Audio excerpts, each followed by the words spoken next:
I'm Teresa Malone, Executive Director of the Mississippi Nurses Association. Thank you so much for joining us this morning with what I am absolutely confident is going to be a session that will change your life, and also a session that is going to provide you ways to incorporate very easily into your day, ways to reduce stress. We have with us a world-renowned expert today, Dr. Brian Robinson. And I also have to express our appreciation to the Mississippi Board of Nursing, Office of Nursing Workforce for sponsorship of Dr. Robinson. We would like to send a very special thank you and recognition to Phyllis Johnson, the Executive Director of the Mississippi Board of Nursing, Greg Taylor, Director of the Office of Nursing Workforce, and Shan Montgomery, Chief of Staff, for all of their support of nurses in our state. As a reminder today, your audio and video will be disabled throughout the presentation. However, if Dr. Robinson wants to pose a question to the group, you can raise your hand virtually and we will announce your name and you'll be able to pose your question or respond to a comment that he's had. The session will be recorded. And I also want to state at the end of this, there will be an opportunity to ask questions of Dr. Robinson. So at any time during the presentation, please feel free to post your questions in the chat option, and we'll make sure that we pose those questions to him. The session today will be available this afternoon for those colleagues of yours that have signed up for the APRN conference and are not available this morning but want to listen to this. That recording should be available this afternoon. And please check your email for information that was sent this morning, providing you details on how to access the recordings as well as to complete your continuing evaluation information and obtain your credit. Now, the reason that you are all here this morning is to have the opportunity to interact with one of the most well-known psychotherapists in the country and internationally, and that is Dr. Brian E. Robinson. I have to say I truly struggled with how to introduce him today because he is so well known. He has so many accomplishments, and it would take an inordinate amount of time for me to go through all of that. So I'm going to provide you a very abbreviated introduction to allow as much time as possible for him to present and answer your questions.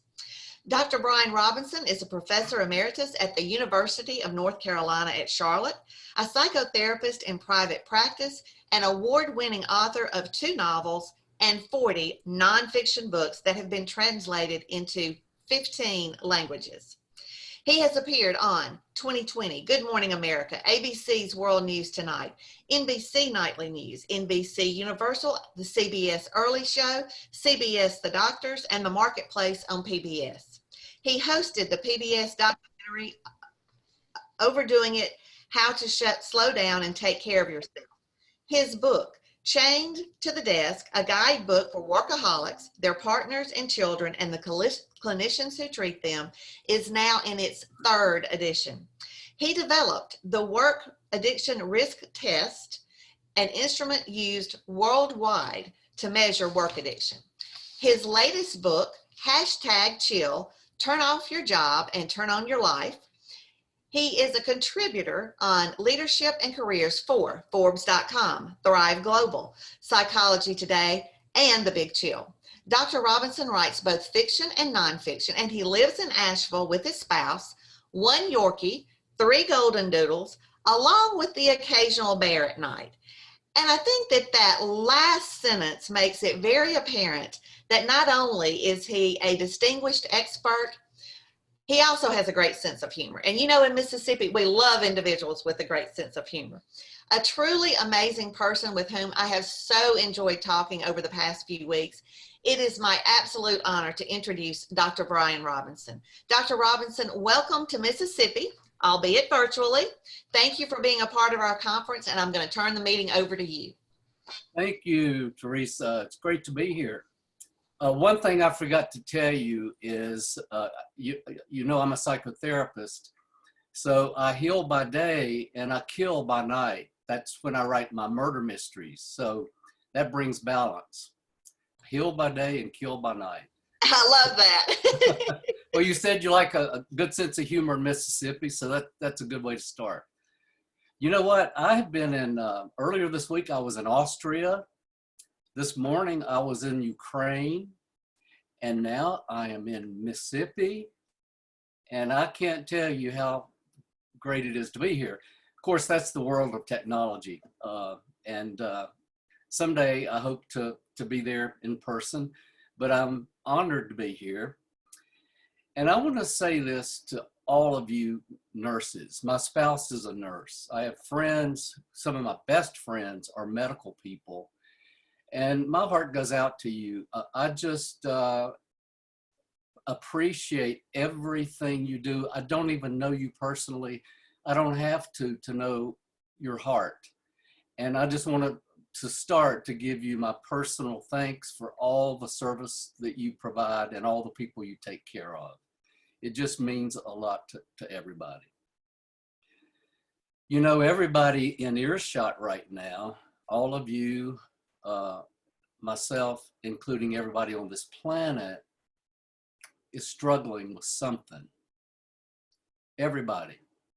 We don't always know that, but it's part of the way life is. Life is full of challenges and hardships.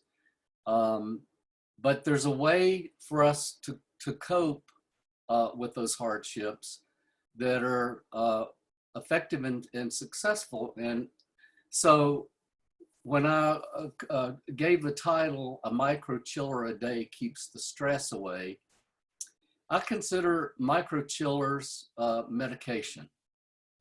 So let me just talk a little bit about what microchillers are.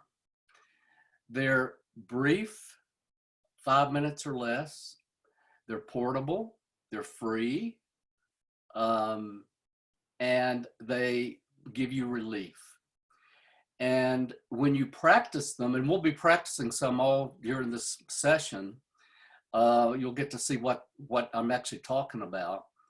What we know is they help you learn to activate what's known as the parasympathetic nervous system, which is the rest and digest response.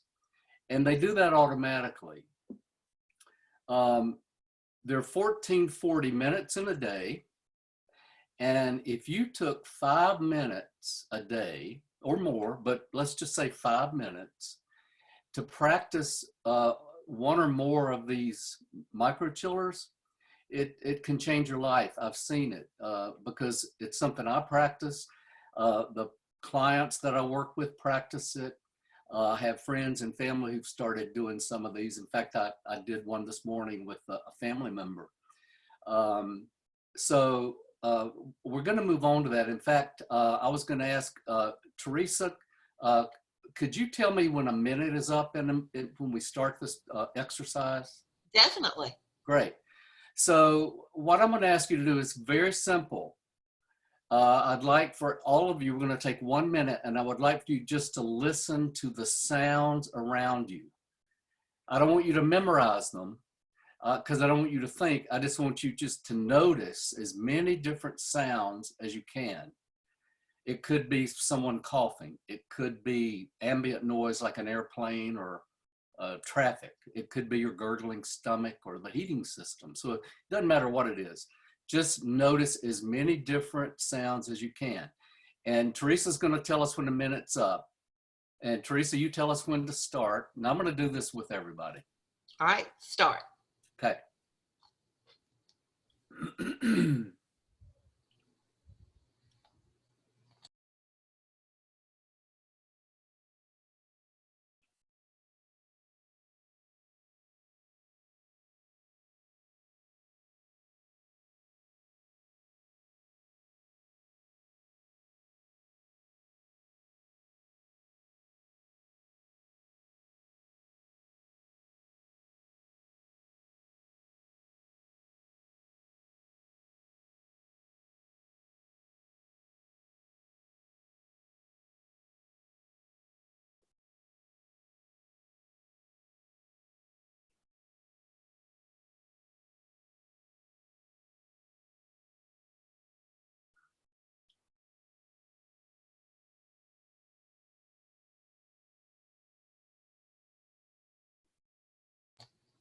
Stop.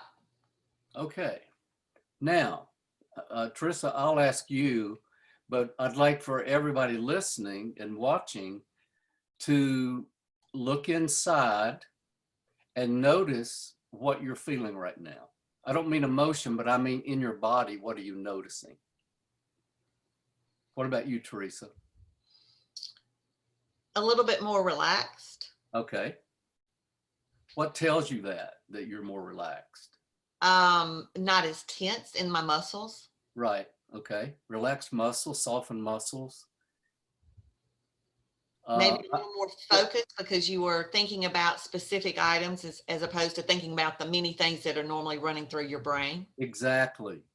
So great answers. And many of you will probably notice you feel a little calmer. Now, we only did that for a minute. Imagine if you did this for 5 minutes a day or off and on over the day for 5 minutes.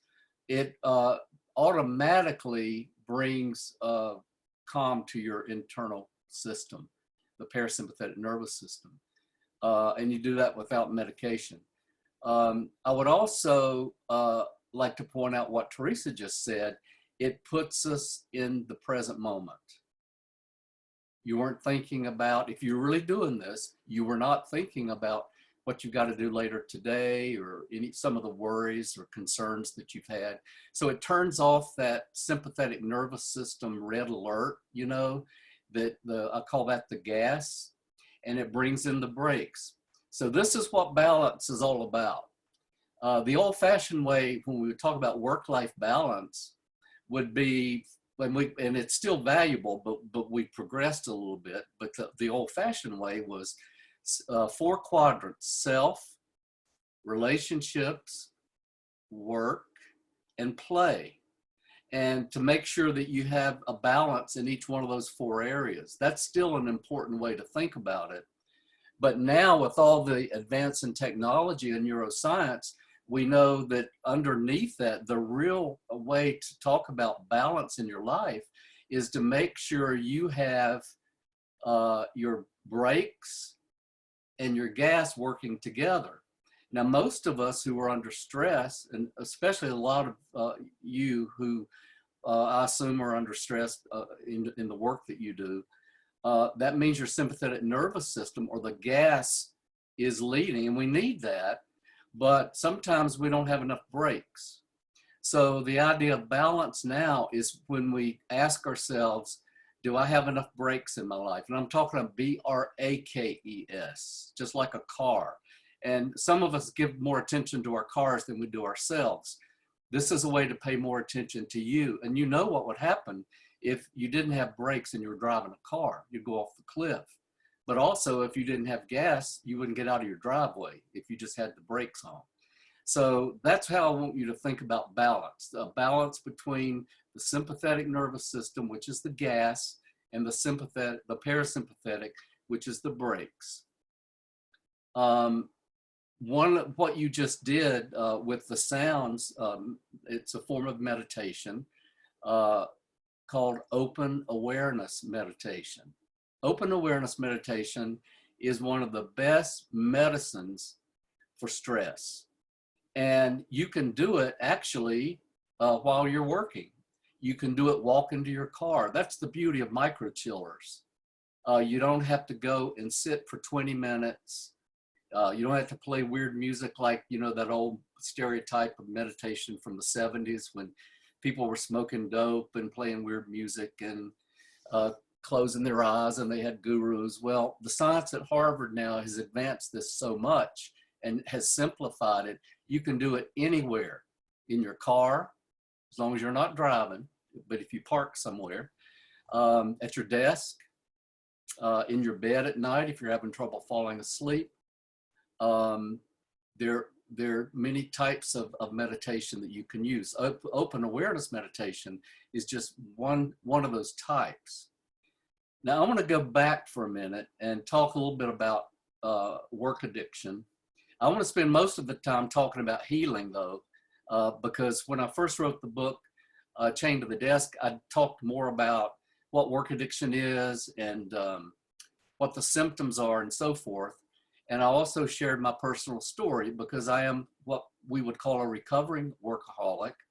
And I want you to know that work addiction, there's a scale of variations, but I was at the top end of the scale, which means a serious work addict. My work was my cocaine. I don't do drugs, but I didn't need to because it gave me such a high and so much adrenaline. That I'm obviously in recovery now, and I'll tell you about that too. But I want to give you an example of where I was on that scale, and many of you are not going to be that extreme in terms of allowing your work to take over your life, but people are at different places.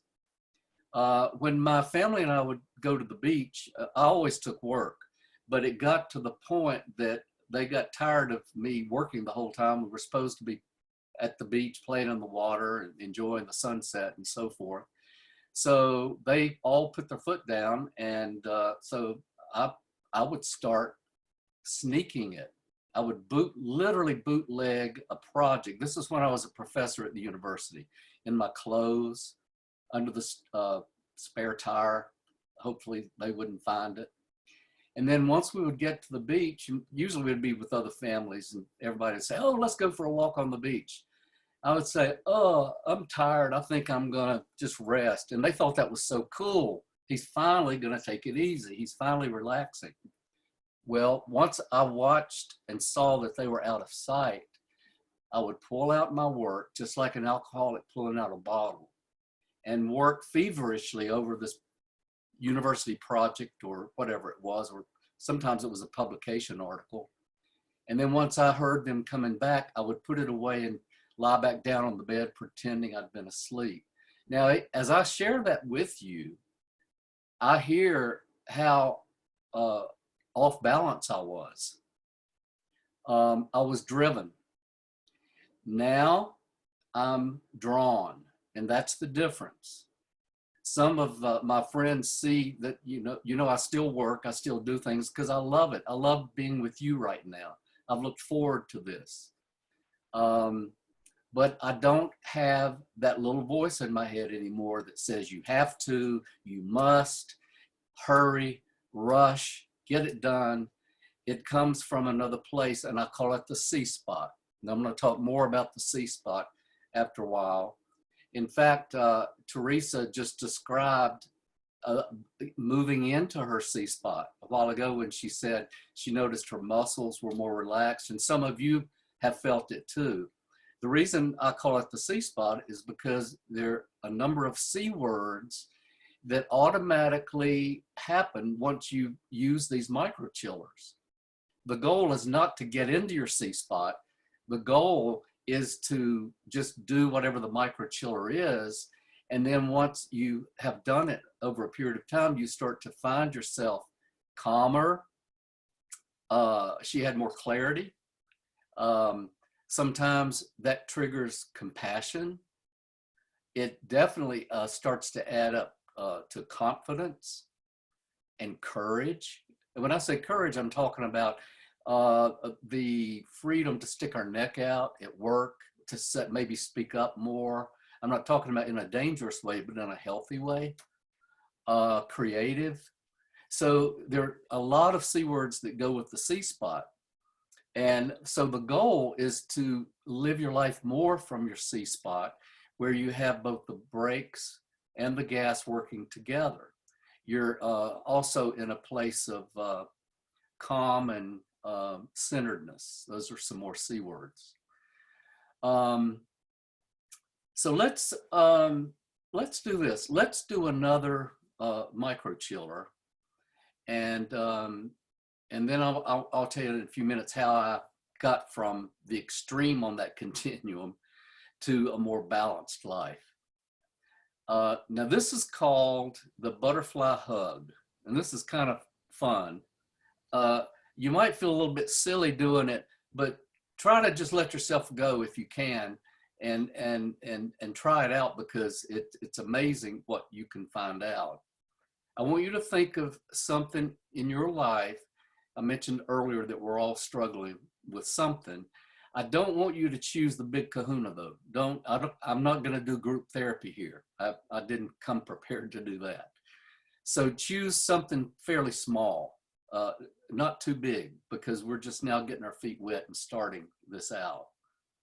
And then once you've identified what that is, I'm going to take just another second or two and give you a chance to think of something. It could be you don't know what you're going to have for dinner. It could be a project you haven't finished yet, and you got somebody saying you need to get on with it, or you might be trying to work out, a situation at work, or you could be worried about a patient or a family member. Okay, so I want you to cross your arms like this, and now we're going to flap our wings. Okay, and I want you to keep the wings going, and then look to the right, and it doesn't really matter where you are, but focus on something, even if it's your familiar environment, if you're at your home office, and just focus on something, doesn't really matter what it is. And I want you to really focus on it and notice the color of it, or the shape, the size, and just see it as vividly as you can. Maybe even see it something you've seen before you've never really paid that much attention to.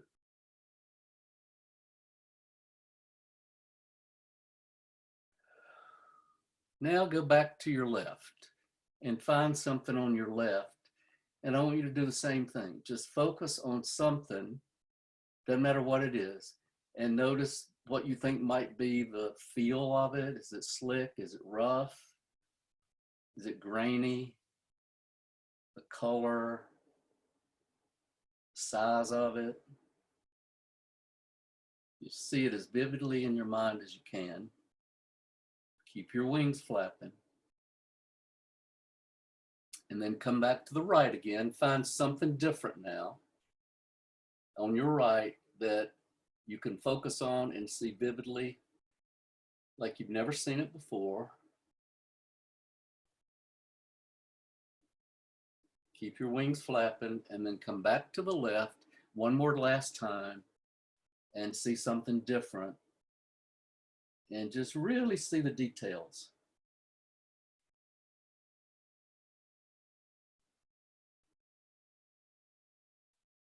And then come back to the center. And now I'm going to ask Teresa again. What are you aware of, Teresa? Again, much calmer. I think because you're focusing on one action, and I have to say I'm not very coordinated, so it takes a little bit more attention to make sure that you continue keeping the movement and then keeping your focus, and it kind of allows you to remove some of the issues or challenges that you're thinking about, kind of removes those out of your mind. That's right. And I see, I will encourage everyone, if y'all want to post something in the chat box, I'll be glad to relay that to Dr. Robinson as well. That'd be great. I'd love to hear from you if you have something you want to say there. So again, that's a microchiller in which our attention is brought into the present moment. And that's what microchillers do. They're present moment related, in the here and now. And most of us, when we're stressed, we're focused either in the future of what hasn't happened yet, or we're regretting what's already happened, and we miss the present. And the present moment is where stillness. I see someone, Carol Buckles, my focus was taken off the problem. Exactly. Thank you for sharing that. Thank you very much. Many of you, not only are you not focused on that problem, sometimes when you do this, you don't remember what the problem was. How many of you experienced that you temporarily had to think again to get to remember what the problem was? That's a very common experience.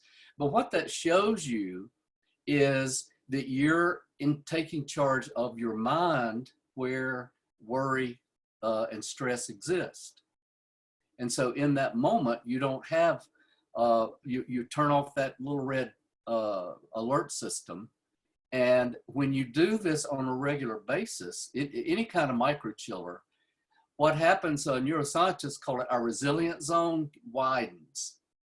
So over time, you'll start to notice as you practice these microchillers that, wow, I'm not as anxious about going to work today, or I'm not as upset at my colleague who snapped at me, or that patient who was demanding something from me, or pressure from my team manager.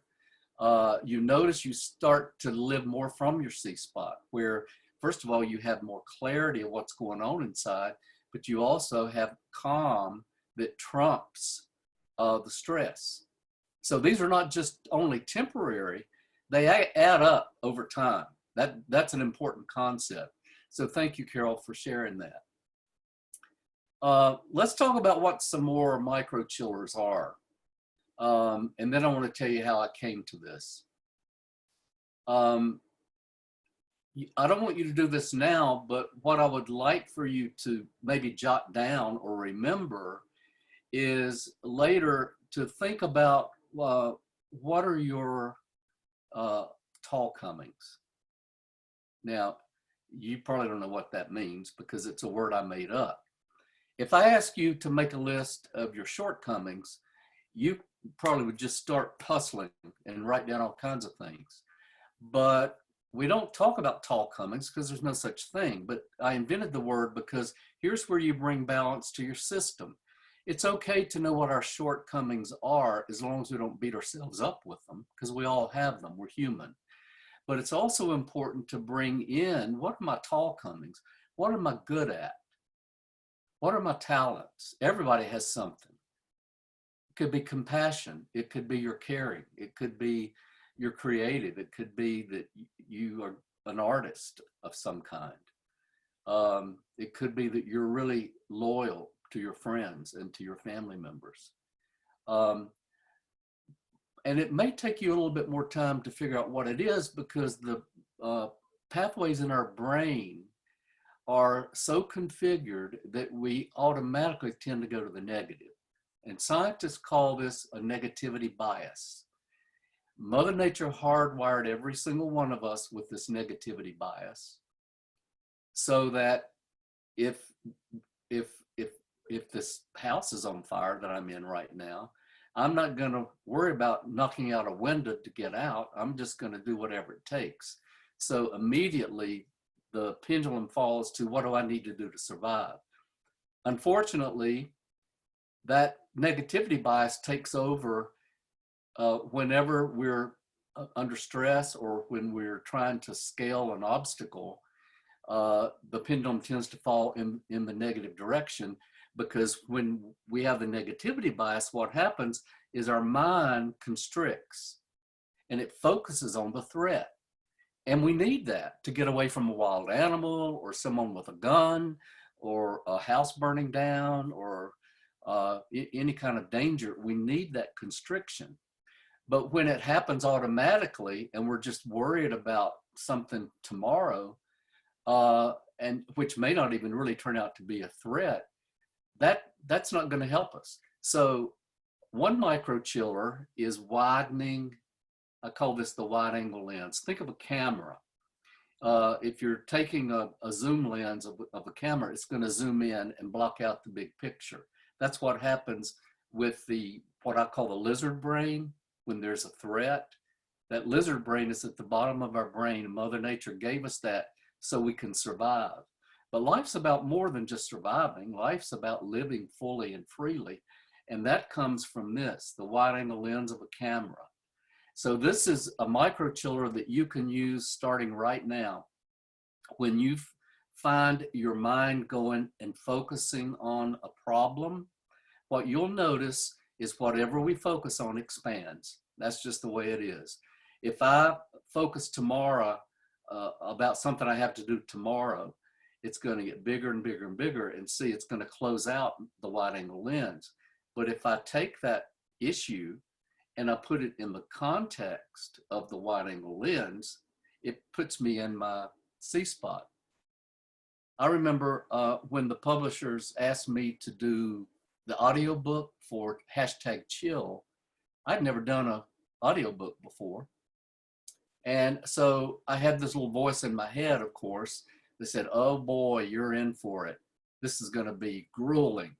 You have 3 days to do this. You have 1 hour for lunch, and you got to go through that whole book.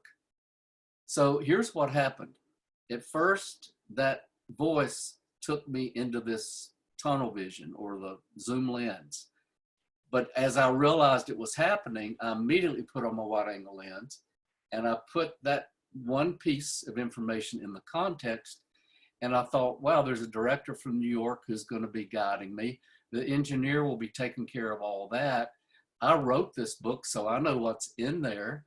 So all of a sudden I started to feel calm and confident, both in my C spot, both C words. So whatever the issue is, remember that the wide angle lens is a great way to get yourself calm and back into the C spot. So that, and then I'd like for you to think about, after this is all over and done, what are some of your tall comings? And then the other thing I'd like for you to think about doing later on is something I call a to-be list. You know what a to-do list is, because we doers, especially we workaholics, have a long to-do list often. And when you focus on the doing, you lose or you cloud out the being. So the being is, again, bringing balance to your internal life. So if I'm just focused on doing, there's a whole universe I've blocked out unwittingly. I'm not aware of it. So you've got a to-do list. That's great. So what is your to-be list? And I'll give you an example of my to-be list. Is I live in the mountains of North Carolina, Western North Carolina, and I'm fortunate enough to have a beautiful view from my house of the Great Smoky Mountains and sunsets. And I will often sit and just watch the sunset. No agenda, nothing to do except just look. And that immediately puts me in my C spot. Incredibly comforted and calm, and even compassion for the earth and the beauty of nature. So think about what you can do where you're doing nothing. The Italians have a name for this. The English translation is the sweetness of doing nothing. I don't speak Italian, so I can't tell you the actual phrase in Italian. But it's part of their culture, and it's how they live. They deliberately often will just sit and look at nature or enjoy conversations without having a task. And again, of course, that reduces your stress and brings more balance to your system. Now, I want to go back and talk to you a little bit about how did I get here? Because I was a relentless workaholic. I mean, it had me by the neck. Well, one day when I was teaching at the University of North Carolina, we invited some Tibetan monks to come to the campus to do a big mandala where they do colored rice flower drawings. And they have these beautiful costumes and instruments they play. So they put on this show. And outside the auditorium, I noticed there were people starting to assemble in a circle, and they held hands and sang "Jesus Loves Me," and they had signs that said that the monks were of the devil and that they practiced devil worship. And I was horrified that our guests were being treated that way. So I got upset, but guess what they did? When they were informed, they held the show, and there were about 10 or 12 of them. They all went outside, and they joined hands with the group who was protesting, and they sang "Jesus Loves Me" with them. And they did that out of their heart, not out of their, out of malice or any kind of manipulation. And of course, the group disbanded, which I believe is the power of love. and that's another whole subject, but I think many of you will understand what I'm talking about, that the power of love versus the power of hate. And of course, we need more of that in the world. Well, when I saw that, I was blown away uh, because of the way they handled it, and because I was angry. And I remember saying, I don't know if you guys remember that movie When Harry Met Sally, and they're in the restaurant, and she's talking to him, and she feigns an orgasm, and one of the customers says, "I'll have what she's having." Well, that's how I felt. I want what they've got, and I have no idea how to get it, but that's how I want to be in the world. I want to be calmer. I want to be more compassionate. I want to be clear-minded. And at that point, I had no idea how to find it, but it set me off on a journey. And that journey took me from, as I mentioned before, being driven to finding within myself my C spot, which allowed me to be more drawn, to be more in charge of the moment. And I'll give you an example of how different that is, not only in work, but even in my personal life. And as you know, I know Teresa knows this because we had a discussion about it. When work takes over our lives, not only does it hurt us physically and mentally, you know, there are a lot of physical illnesses that are caused by stress and overworking, but it affects our family and our intimate relationships. So it's if you're a workaholic, everybody gets drawn into it. So that's what got me into being able to practice some of these exercises and to start developing some that and to give the name to Microchiller. Now, I want to stop for a second and see at this point, is there anybody who has a question? If anyone has a question, if you could either put that in the chat, or if you would like, you can virtually raise your hand and we will recognize you and you can pose your question to Dr. Robinson. We can do it either way.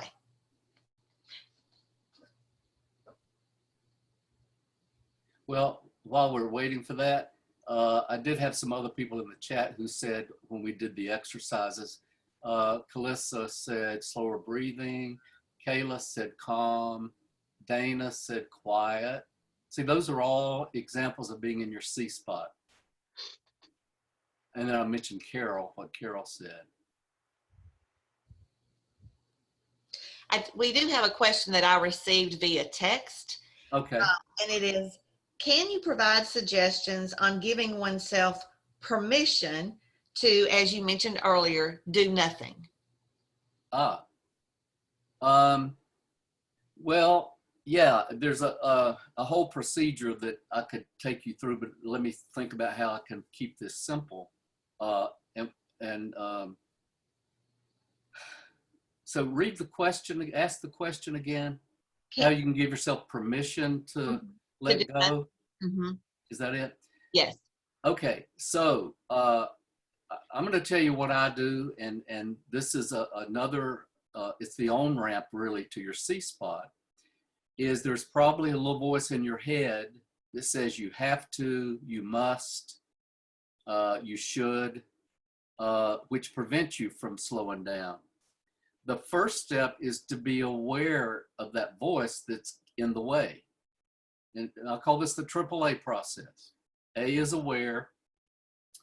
The second A is acknowledge. So here's what I do.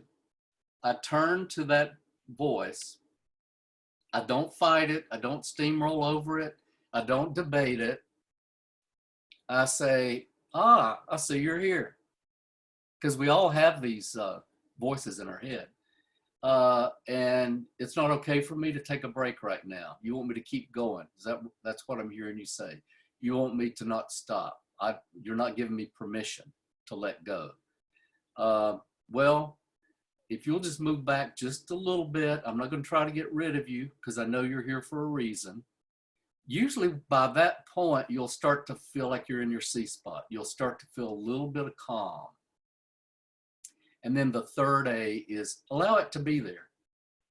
I could do a whole hour and a half or 2 hours on this technique that I've developed. But that's the short and dirty version of it, is the AAA. I'm aware, and I'll give you an example in my personal life in just a second. I'm aware, and then I acknowledge, and this is where most of us, I don't want to use the word fail, but we overlook. If we are aware that we can't do it, we just keep going. We don't stop and look inside. That's the key.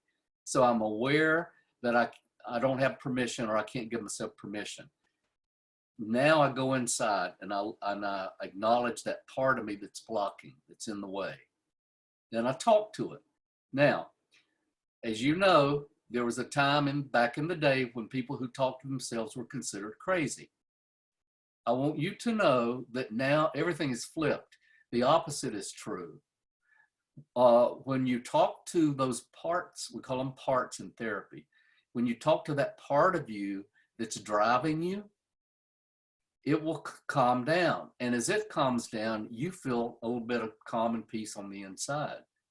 There's actually research out of University of Michigan and Michigan State, just volumes of research showing that when we talk to these aspects of ourselves, like that critic, everybody has a critic, or the judge, even your anger, when you talk to these parts, they start to relax because you separate from them.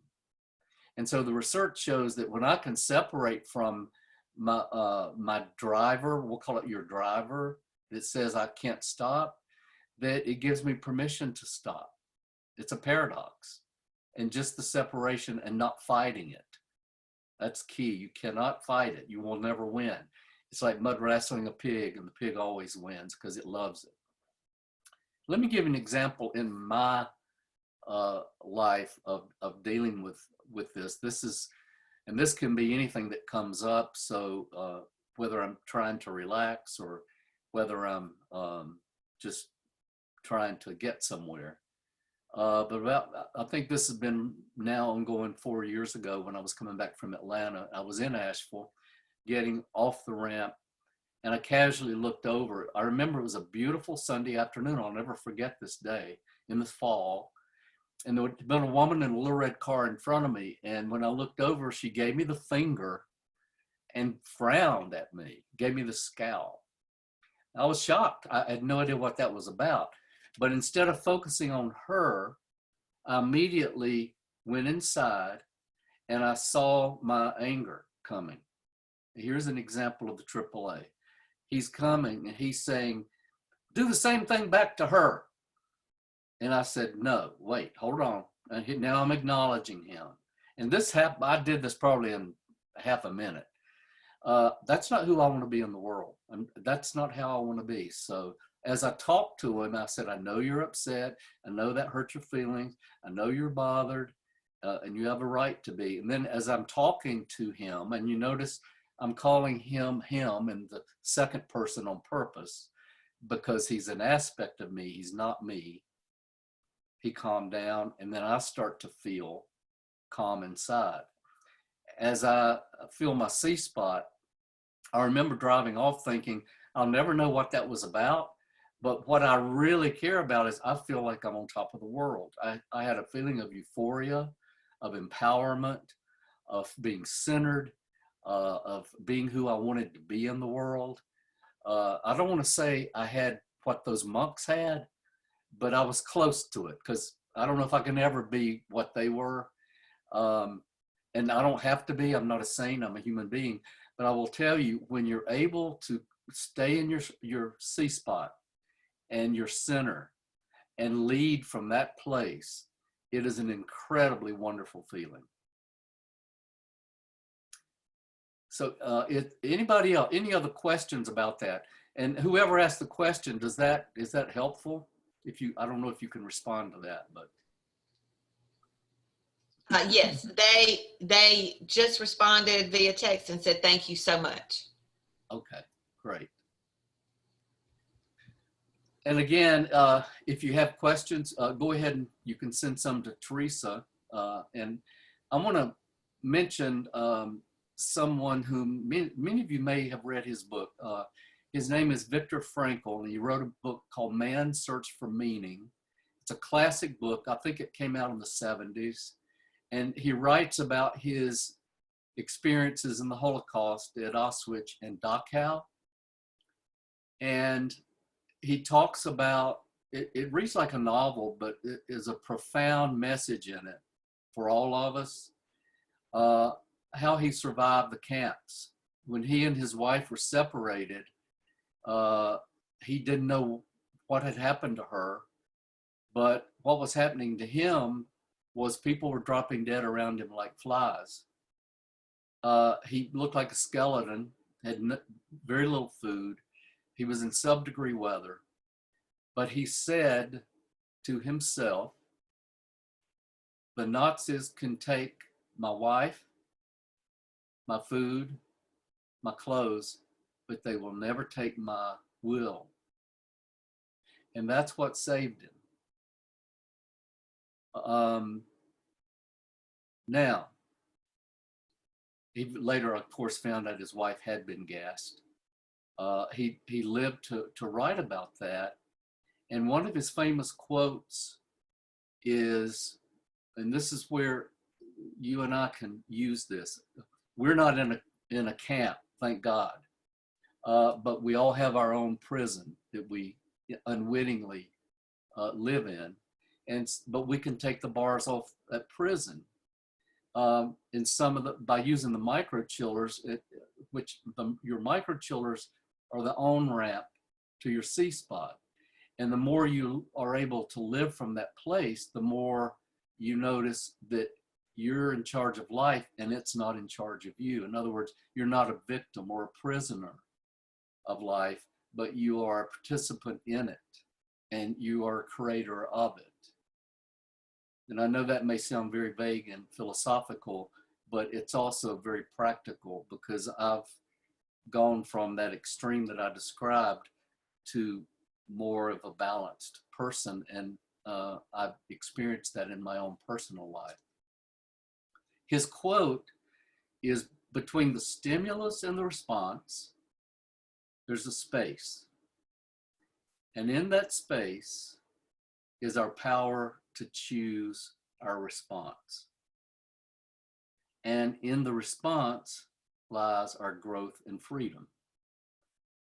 Now let's break that down. I love that quote because even though we're not in that kind of severe situation, although I was pretty trapped, as you can imagine, in my work addiction, I've been able to free myself by reminding myself each day that I have a choice, because most of us don't realize we have a choice, and we run roughshod over it in the heat of the moment.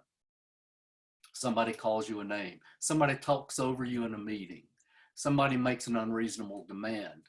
Somebody pulls in front of you in traffic and slams on brakes. One of your kids does something that really upsets you. Your spouse hurts your feelings. And Mother Nature wired us so that we have an immediate response. You know, your lizard brain is the part that floods you and takes over, and it's packing heat. So what it's going to do is it's going to really eviscerate, if it has to, someone who hurts you. That's Mother Nature's way of protecting us so we survive. But we don't need that kind of negative reactivity in most of the things we do during the day, as long as they're not life-threatening. So if I start to pay attention that, hey, there is a space in there, and as I start to watch it, that space he talked about is what I call the C-spot. It's there. It's in every one of your lives. Some of us don't realize it, and we just speed over it. But one of the things I would challenge you to do in your day-to-day life is start looking for that space. And it can be very simple. I'm not talking about, big, horrible stuff. I'm talking about say the cashier at your grocery store is throwing your food into the bag and in a hurry and you don't like that. There's a space right there where you can choose, what do you do about that? Do you attack that person? Do you say something snarly? Or do you make a decision to be kind? It's important to speak up. This is not about, not saying anything. It's not about being passive. You want to be assertive, but you want to do it in a respectful way, because whoever that is, and I'm not saying it's okay to do that, by the way, but whoever that is struggling with something, and they may not even be present and realize what they're doing. So it's up to you to make sure that they're aware that I don't want my eggs broken, or my bread smashed. That's a little simple example. So between the stimulus and your response, there's a space. In that space, you have a choice. So when you make that choice, you free yourself from the prison that you have unwittingly created. Think about that. You free yourself from that prison. Now, I had a friend once, to give you an example of what do you mean by prison? We all have one. We tend to treat ourselves the way we were treated. And whether we came from abusive homes or whether we came from really great homes, every parent I know is human. And so we're all going to get hurt or criticized, and we're going to bring something forward into our adult lives. And if that, whatever that is prominent, it can keep us imprisoned. I'll give you an example in my own life. I grew up in an alcoholic home, as many workaholics do, by the way. I often turn to workaholism instead of alcohol or drugs, but they pass that on. It gets passed on to them. And one of the things that happened is my dad would take us to the movies, my little sister and me, and leave us. I was 9 years old, and never come back. He would go off drinking and pass out and forget about us. And I learned as a little boy, I had to be an adult and figure out how to take care of her, because she was younger, and how to get us home. And sometimes the police took us home. Sometimes we had to walk 4 miles in the dark with dogs chasing us. So if I experience abandonment, whether it's physical or emotional, as a child, I'm likely to bring that forward into my adult life and not even realize it's still there, in the sense of being a prison. Now, I'm describing what I brought forward, my prison. Yours could be someone who criticized you relentlessly. It could have been a different situation, but everybody has something. Your lizard brain does not know the difference in 2021 and 1990 or 2000. It has no sense of time or place. So in the heat of the moment, that experience can imprison you to continue to respond as if you're still 9 years old. An example would be, in my own marriage, I have often, and with friends, felt abandoned. Like, let's say somebody's going to come over for dinner Friday night, and I'm really looking forward to it now that, we've all got our shots, or this could be pre-COVID. And I spend a lot of time thinking about, now, what will we have? And we'll sit outside and enjoy this beautiful weather. And 7 o'clock rolls around and nobody's there, and then 7:15, and then 7:30. And now guess what happens? My prison starts to rattle a little bit. I'm starting to feel that abandonment. And then it gets 7:45, then 8 o'clock, and nobody shows. So what I do with that is the prison. If I react and call them up and I'm really angry from my lizard brain, then that's my prison. I've run roughshod over that space. So, but if I go into that space and say, how do I handle this? I'm using my prefrontal cortex, or my rational mind. and I'll say, gosh, I hope they didn't have an accident. So all of a sudden, it's not about me. It's about the wide angle lens that I mentioned earlier. Or what if they're sick? And I might call instead of being huffy and say, why aren't you here? I might say, is everything okay? My compassion overrode my anger. That gets me out of my prison. So, by the way, I don't have that reaction now that I've used these microchillers. And one of the things that I use daily, by the way, is I meditate for 5 minutes using my breath. And I can talk to you a little bit more about that in a minute, but and how that works. But that is the main thing that I do that keeps me moving back into my C spot, and it keeps widening it over time. So that even if I don't meditate one day, I tend to be coming more from a place of compassion or confidence than anger or fear or insecurity.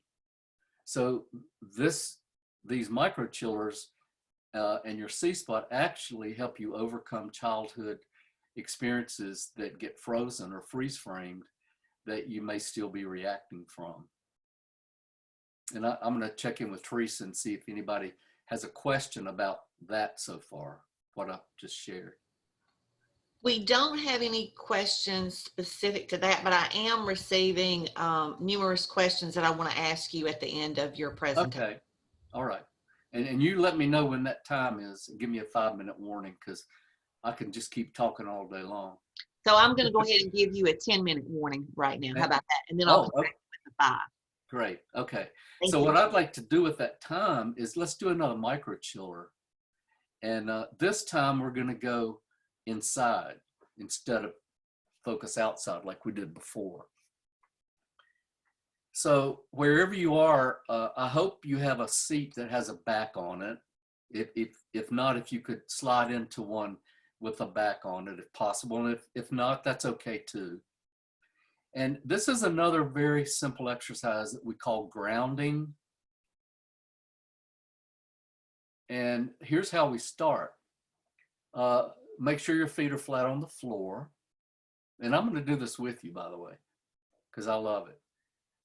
And right now, what I want you to do is bring all your attention to your feet, the bottom of your feet, actually, where you feel the support of the ground or the carpet or the floor beneath you.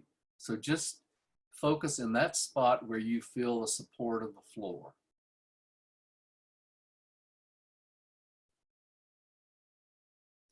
Sometimes you might notice your eyes automatically close, and that's fine. You can do it with your eyes closed or open. And just focus on that spot. As you focus where you feel the contact with the floor, see if you notice a sensation. A sensation would be heavy, tingling, weighty, warm.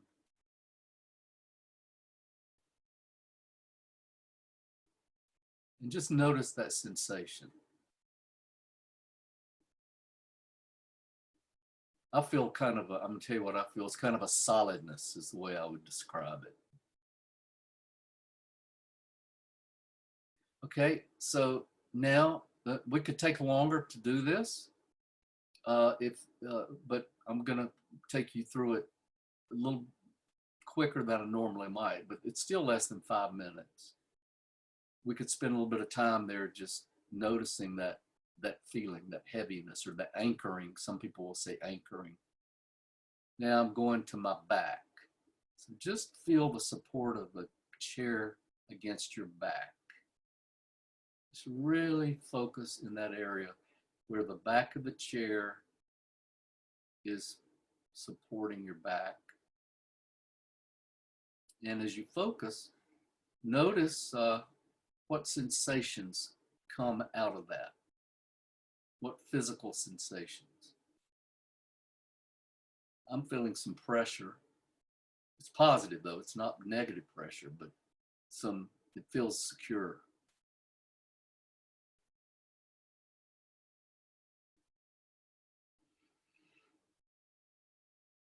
You'll notice I just took a breath. Some of you might start to, as you do these exercises, you'll notice sometimes an automatic breath will occur, which says that your parasympathetic nervous system is starting to come in to balance out your sympathetic nervous system.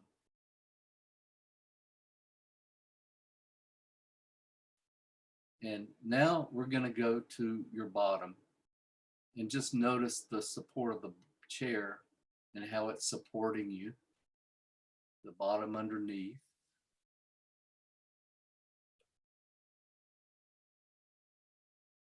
And as you focus there,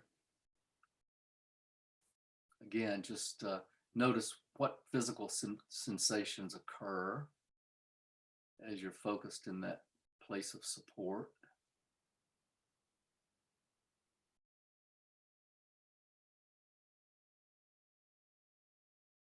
I'm noticing a little bit of warmth.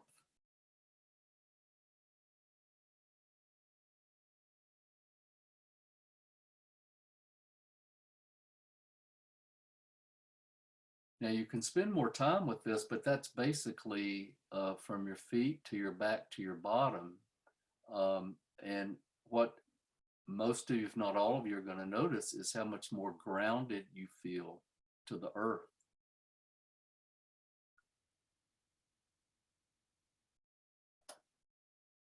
And how much calmer and clearer. You might even notice some other C words. Sometimes confidence, sometimes courage.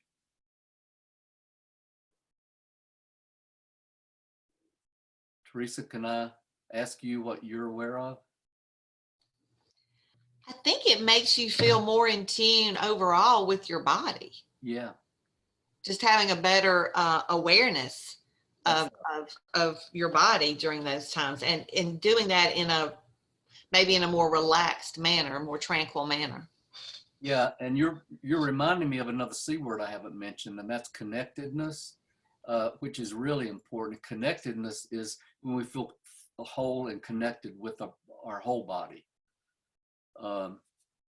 It can also mean connected with other people, but that's an important C word that often comes as a result of the microchillers. Okay, so I know I've hit everybody with a lot of information, so I'm looking forward to the questions, but I want to read a poem I wrote. It's called Resilience. And this is actually, when you read this poem, it's actually a microchiller too. Microchillers can come in the form of meditation. It can come in the form of open awareness. It can come in the form of a poem. It can come in the form of an exercise like, what are my tall comings, what is my to-be list? It can come in the form of doing a gratitude exercise, simply asking yourself, what am I grateful for in my life? Because our lizard brain, or the negativity bias, tends to take us to what we don't have. It focuses on what we're lacking, or what we haven't done, or what we still need to do. And this brings the balance by focusing on what I already have. What are my blessings? And when you do that, you start to notice an incredible feeling of compassion and appreciation and clarity.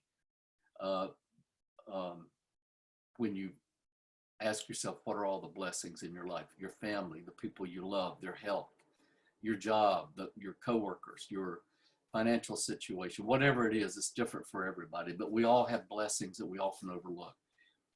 I'm gonna, if you want, I can provide Teresa a list of some of the microchillers we didn't get to today, but that's another one. And I want to mention just being in nature for an hour, 2 hours a week.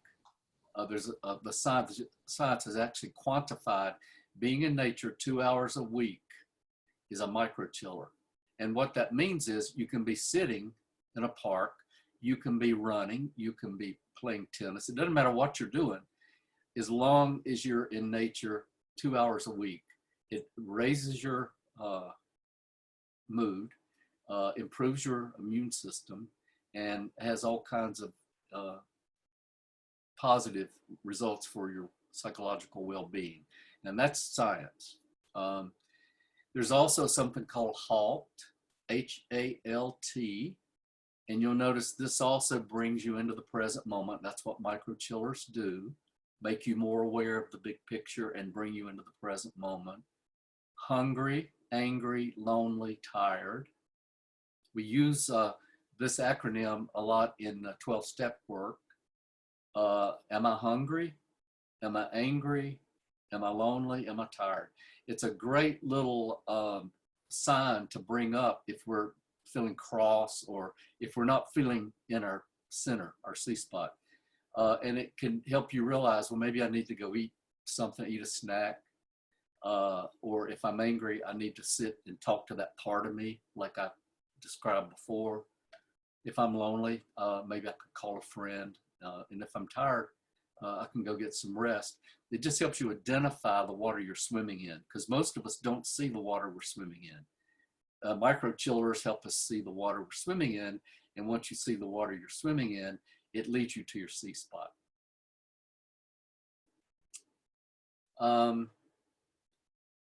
So I'm going to read this poem. Do I have time to do that, Teresa? It's pretty brief.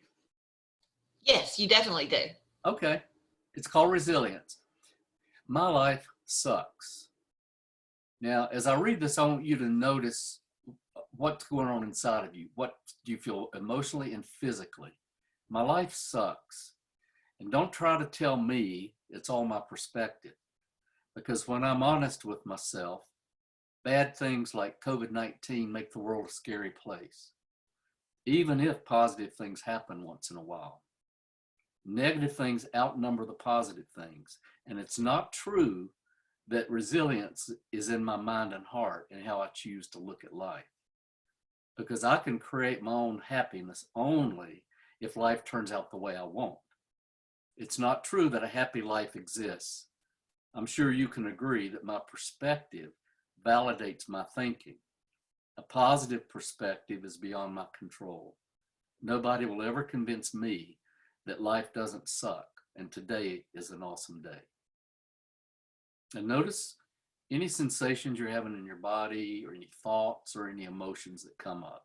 Just notice. You don't have to do anything about it. Okay, now I'm going to read this poem from the bottom to the top, backwards.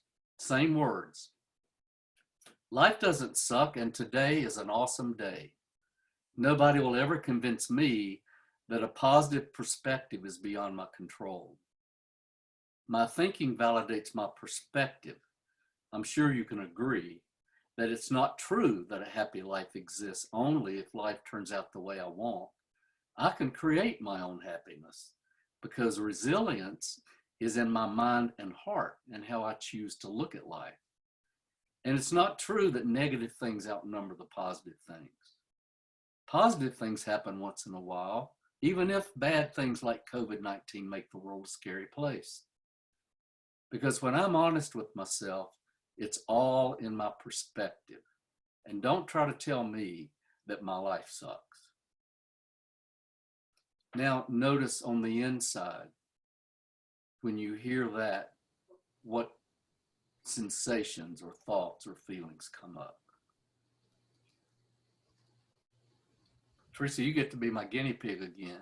Well, actually, I just had someone text me and they said the second makes me feel positive, makes me feel that anything is possible, and puts me in a great frame of mind. There you go. There you go. And so, in other words, that person just slid into their C spot. I'm assuming the first one, usually people say the first one, it's the negativity bias. It's the lizard brain of how awful everything is. And it's the negativity, you know, the way our mind can constrict the big picture, the beauty in life. The second one widens that lens and, as the person just said, brings hope and positivity. And it helps you see solutions, possibilities. When we move into the constrictive zoom lens, it limits our ability to see solutions and possibilities in life. So creativity even comes out of that second wide angle lens, or the positivity. We also have a comment in the chat box from Kayla. She said, changing the perspective really does make a difference. Yeah. So you can see, this is really what Viktor Frankl in that quote was referring to, is that our perspective of life, we have a choice. That's what that literally saved him from the gas chambers. There's probably some luck in there too, but basically people were dying who weren't in the gas chamber simply because they gave up. And this is really about your perspective, and we sometimes call it a growth mindset. Some of you may have heard that term before. When if something bad happens to me, I can ask myself, how is this happening to me or for me? And I can start, if it's happening to me, I become a victim, and I can go into that constrictive space. But if it's happening for me, I can start to think of, well, this can make me stronger, or I can learn from this, or I can start to look at for the opportunity and the difficulty instead of the difficulty and the opportunity.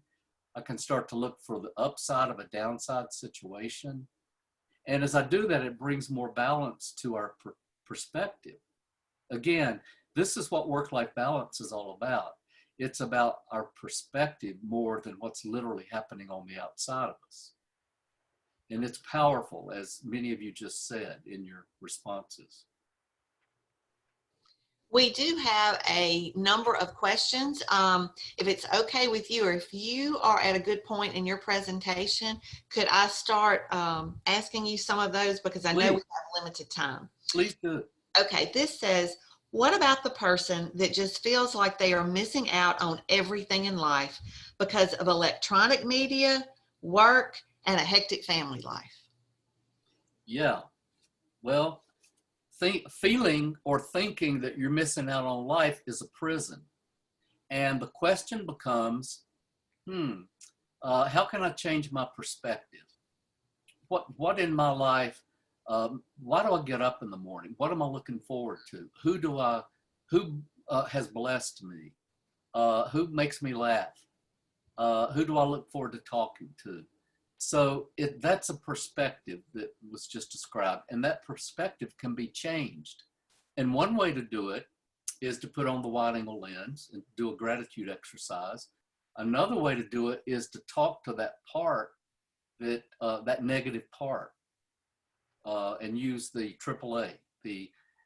I'm aware, the person has to be aware that they're stuck or imprisoned. And once they are, then they can acknowledge it and then allow it to be there, but talk to it, because the talking is the language of separation. And once you're separate from it, it's not you, because you're not that attitude. Our attitude is not who we are, but it will often blend with us and we think that's who we are. But as we untangle from it by acknowledging it and talking to it, we start to realize, oh, there's so much more here that's been eclipsed. Thank you. This is an interesting question that we received. How can I recognize signs in my teens that may indicate that they are slated to become workaholics? I know that I myself, their mom, am a workaholic. Well, one of the hallmarks is perfectionism. And often kids will come up with that on their own, that I've had children say, I made an A- and I feel bad about myself because I didn't make an A+. So that perfectionism, by the way, is something, again, we can use the AAA with. It's a part of us. It's not literally who we are, but we start to identify with it. And we have that little voice that says, you got to be perfect. You got to be, people are depending on you. You're going to fail if you don't. Some of you might know who Shawn Mendes is. He's a singer. If you don't know, if you have daughters, they will know. He's a heartthrob. He sings all over the world, and he sells out thousands and thousands of seats in every arena. He has a beautiful voice. I heard him in a documentary, and there's something he said that blew me out of the water because he's only 20. Here's what he said. Every time I step up to the microphone, I hear that voice in my head that says, you got to be perfect. These people are depending on you. You're the man. You're going to let them down. And he said, my first note is flat always because of that voice. But then he says, and he says this happens really quickly. I finally start telling myself, hey, I'm just a guy that loves music. What he just did when he does that, he moves into his C spot, a place of calm, confidence. But when that voice is there putting that pressure on him, this driving him, that perfectionism, it sends him into another place. But when you have that awareness that you can actually access your C spot and without fighting the perfectionism or that voice that says you have to be perfect, that changes everything.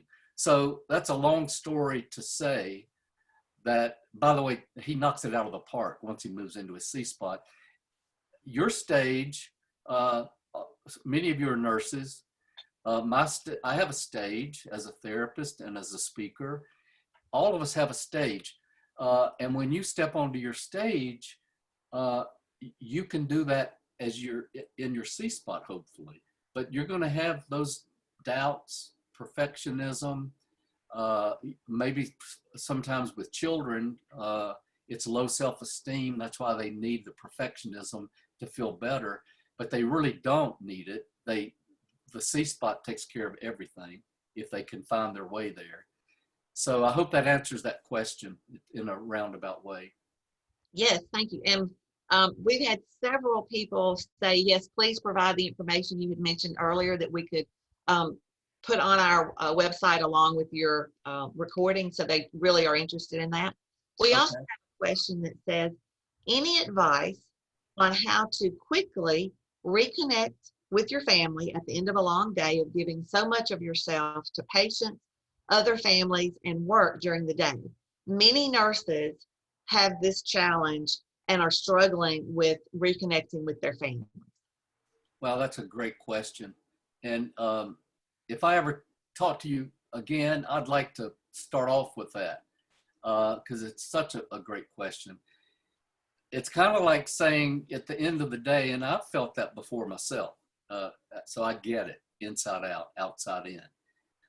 It's like you don't have any more gas because your sympathetic nervous system has been, operating all day long. So you're out of gas basically. So you want to refill your tank. And one way to do that is to do some of these microchillers even before you get home. If you could just sit in your car for 3 minutes and listen to sounds or do the grounding exercise or some of these other exercises that I'll be sending to Teresa that she'll make available to you, that will give you a little more gas.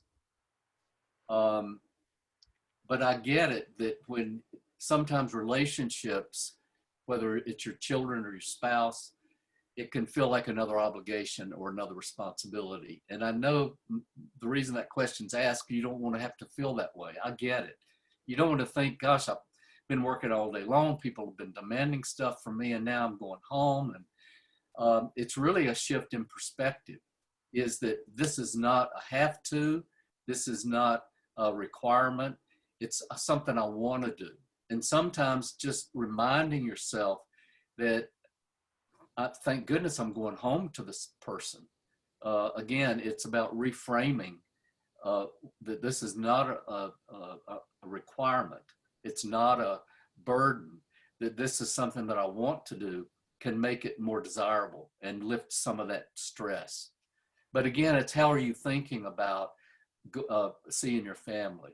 And I don't want to sound morbid, but the question I've asked before is, what if I went home to an empty house and these people weren't there? And sometimes that re-energizes me just thinking, thank God they are.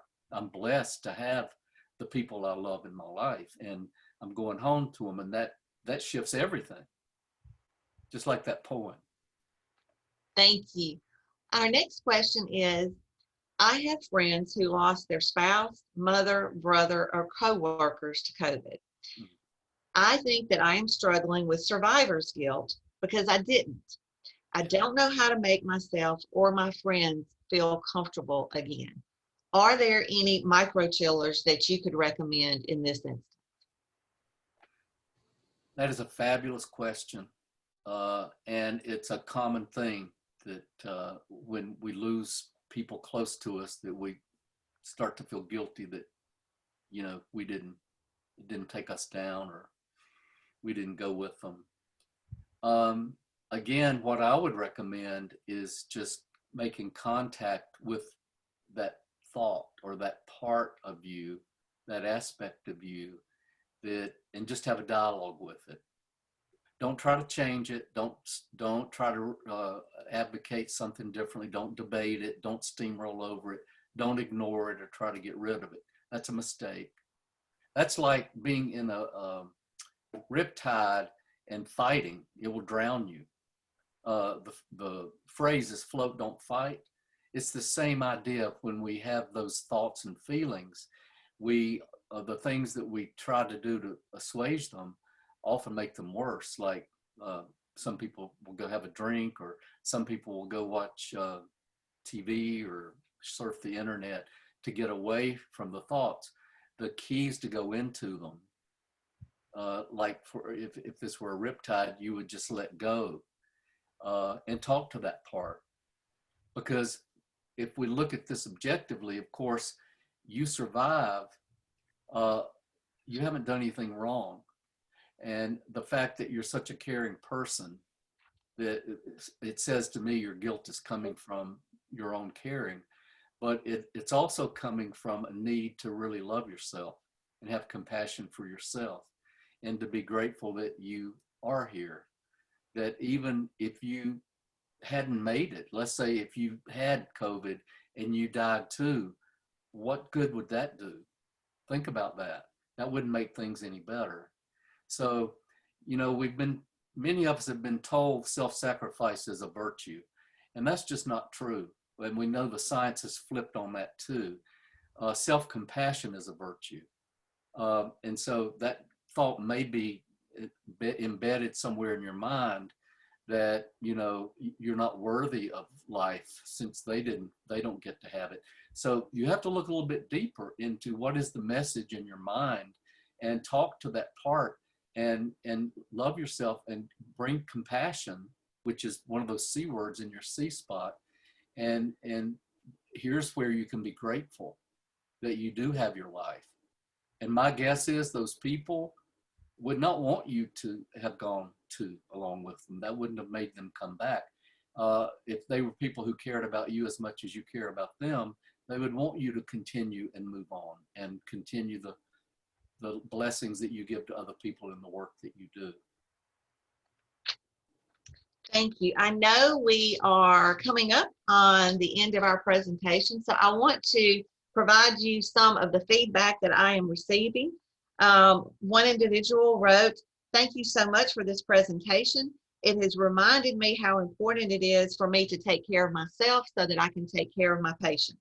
Great. We have another individual that said, "In the past, I have delayed or put off or simply ignored any ability to become more peaceful, tranquil, and calm. You've provided easy methods that will help me do more of this in the future. Thank you so much for the change you've made." We have many other comments all thanking you, and I think everyone is very interested in the additional information that you're going to provide. I just want to say how much we appreciate your willingness to present to the Mississippi Nurses Association's APRN conference. The information that you've provided has been phenomenal. These are very easy to do exercises. I know sometimes when we think about this, we think it's very complicated, it's going to take too long, and that's not been the case at all, and you have definitely demonstrated. So I would like to leave with a comment that I think you're very familiar with. Good luck or bad luck isn't a situation. It resides in your interpretation, and is rarely as bad or good as you imagine. And I took that from your latest book. And in our 2 minutes remaining, would you like to add anything to that? Yes, there's a story, and this is another microchiller that will move you into your C-spot. There was an old Chinese farmer who had a horse for tilling his fields, the most valuable thing he had in his life. He was very poor. And one day that horse ran into the mountains and got loose. And all of his neighbors said, "Oh, what bad luck you have. This is just awful." The farmer said, "Bad luck? Good luck? Who knows?" Well, the next day that horse came running out of the mountains, leading a whole herd of wild horses behind him. And all the neighbors said, "Wow, what good luck you have. You're a very rich man." The farmer said, "Good luck, bad luck, who knows?" Well, the next day, the farmer's son was trying to tame one of the wild horses, and he was thrown from the horse, and his leg was broken, and all the neighbors said, "Oh, what bad luck you have." Farmer said, "Bad luck, good luck, who knows?"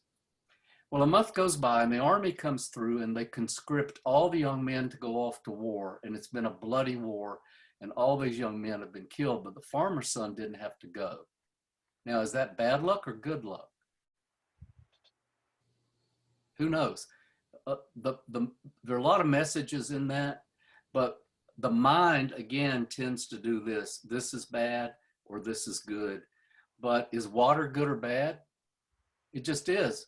You have to have water to survive, but it can also drown you. So when we experience a situation, we label it as bad, it keeps us from seeing the blessings that often appear in hardships. So our perspective of when we define something as bad, if we step back like in the poem and look at the bigger picture, what can I learn here? What's the upside, or where's the opportunity for me to grow in this? It changes everything. So just like Viktor Frankl said, everything that happens to you, you have a choice of how you want to perceive it and what you want to do about it. And that's what I'd like to leave with you today. And I want to say it's been wonderful being with you, and I've so enjoyed it. And your questions were great, excellent. And I see Courtney saying that she's thoroughly enjoyed it. Thank you, Courtney. And someone, B. Phillips, is saying thank you. And Kayla, thank all of you. It means a lot to me to be with you. And again, I appreciate all that you do, even though I can't see you and I can't shake your hand or see you eye to eye. I love you all, and I appreciate everything you do. Thank you so much, Dr. Robinson, for being with us today on behalf of the Mississippi Nurses Association.